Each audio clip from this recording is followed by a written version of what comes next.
श्री सद्गुरु महाराज की जय। प्राचीन समय की बात है। गौतम बुद्ध के समय में एक आम्रपाली नामक एक वेश्या थी जो अति सुंदर थी और राजाओं के यहाँ जाके वो डांस करती थी, नर्तकी थी और राजाओं से काफ़ी उपहार उसको मिलते थे और वो बहुत आराम से ज़िंदगी जीती थी। लेकिन उसके मन में संतोष नहीं होता था कि ठीक है, मुझे शारीरिक सुख भी मिल जाता है और मानसिक सुख भी मिल जाता है, लेकिन आत्मिक सुख नहीं मिलता है। तो वो इस कोशिश में रहती थी कि कैसे भी करके मैं ये आत्मा का सुख भी प्राप्त करूं।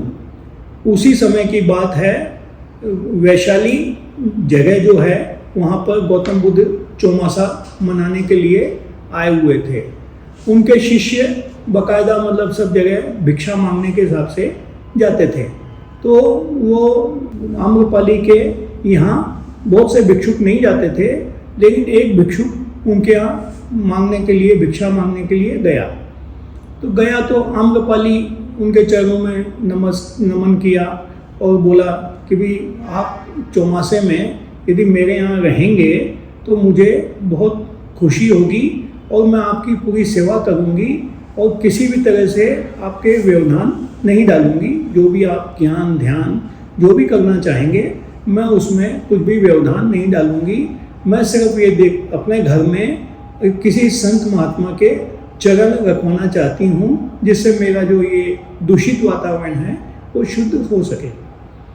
तो उसने बोला देखिए, मैं गौतम बुद्ध से पूछ के ही आपको जवाब दे सकता हूँ। ये परमिशन मुझे नहीं है कि मैं अपने मन से कोई कार्य करूं। वो गौतम बुद्ध के पास में गए और उन्होंने कहा कि ये वेश्या है, यहाँ पर नर्तकी है, बहुत सुंदर भी है, सब कुछ है, और उसने मुझे अपने घर पे चौमासा मनाने के लिए 4 महीने के लिए बोला है। यदि आपकी परमिशन हो तो मैं वहाँ जा सकता हूँ।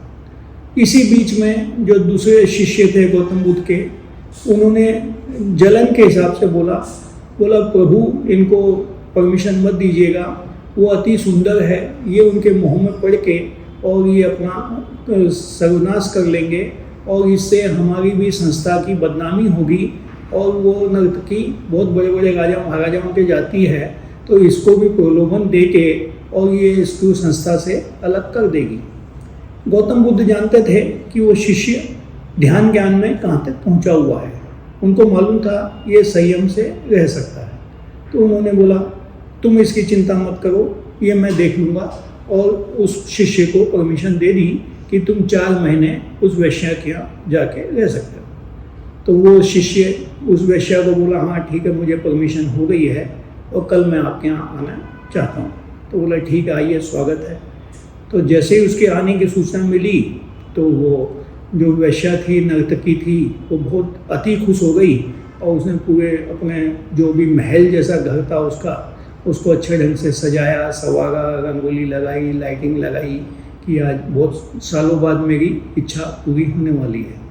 और वो समय पे वो शिष्य आ भी गया। उसके बाद में उसको एक उचित कमरा दे दिया गया, अच्छा वातावरण का कमरा दे दिया गया और उसके कोई भी काम में डिस्टर्ब नहीं करने का उसने प्लान बनाया। वो अपने संत साधु जो वो शिष्य था, अपने समय पे ध्यान ज्ञान पूजा जो उसकी नित्य चर्या थी वो करता था और खाना वाना खाता था और रहता था। कई बार ऐसी स्थिति भी आई कि वो वेश्या अपने काम में लगी हुई थी, तो उसके मन में ये सब दिखता तो था, लेकिन मन में कोई भावना उठती नहीं थी और बाकायदा उसने इसी तरह से 4 महीने उसी घर में उसने रह के पूरे किए। और जब 4 महीने पूरे हो गए तो वो गौतम बुद्ध के पास में आया। गौतम बुद्ध ने पूछा कैसा रहा? बोला मैं अपनी दिनचर्या में व्यस्त था, मुझे नहीं मालूम कहाँ क्या होता था, मैंने कोई ध्यान नहीं दिया। वो 4 महीने के बाद वो शिष्या जो नर्तकी थी वो इतनी प्रभाव में आ गई कि भाई ये जो 4 महीने तक मेरे किसी भी प्रलोभन में नहीं फंसा, मेरी कोई भी एक्टिविटी में इसने ध्यान नहीं दिया, तो जरूर इसके अंदर कोई ऐसी आत्मिक शांति होगी, कोई ऐसी चीज़ होगी जो मैं भी प्राप्त कर सकती हूँ। और उसने 4 महीने बाद अपना पूरा धन दौलत ये वो सब लेके और गौतम बुद्ध के चरणों में पड़ गई। बोला आज से मैं भी आपकी भिक्षुक बनूंगी और मैं भी आपके साथ चलूंगी। मैंने सब ये छोड़ दिया है, मुझे कुछ इसमें शांति नहीं मिली है और मैं अब आपके साथ में ही रहूँगी। उसने भी वो बुद्धम शरणम गच्छामि, बुद्धम शरणम करते गच्छामि करके चलती हुई। अब आप ये बताइए इसके पीछे क्या कारण था। वो 4 महीने युवा सन्यासी उस वैश्या के यहाँ रहा, उसको कोई फर्क नहीं पड़ा कि कुछ भी आजू बाजू में होता रहा, उसके मन में कोई चंचलता नहीं आई, कोई उसकी उद्दीमता नहीं आई। ये सब ध्यान का कमाल है। ध्यान में जहाँ पर जो शक्ति रहती है वहाँ से मान लीजिए नीचे उसकी शक्ति है, जहाँ से मतलब संतान उत्पत्ति होती है, जहाँ से गलत काम होते हैं, तो उसकी वो शक्ति वहाँ पर थी नहीं। उसने तो ध्यान कर करके अपनी शक्ति को ऊपर ले गया, ऊपर उसका सर से ऊपर शक्ति चली गई। अब सर से तो कोई गलत काम हो नहीं सकता। शक्ति तो मान लीजिए नीचे होती, जहाँ से बच्चे पैदा होते, जहाँ से संतान उत्पत्ति होती, जहाँ से ये सब गलत काम होते, तो उसका भी मन इधर उधर चंचलता में आता। लेकिन उसने तो अपने ध्यान करके वो शक्ति को ऊपर ले गया, और ऊपर ले गया तो ईश्वर के आनंद में इतना मस्त रहता था, इतना आनंदित रहता था कि उसको ये बाहरी सुखों की कोई वैल्यू नज़र नहीं आती थी। तो अपना उसको तो और आराम हो गया था। अब 4 महीने आराम से खाने पीने को भी मिलता था और खूब ध्यान ज्ञान करके और ज़्यादा आनंद में चला गया। तो ये वैज्ञानिक प्रक्रिया है, ध्यान एक वैज्ञानिक प्रक्रिया है, इसमें मन का कोई लेना देना नहीं है। और जैसे जैसे ध्यान में आदमी ऊपर जाने लगता है उसकी आनंद की सीमा नहीं रहती, वो बढ़ती चली जाती है।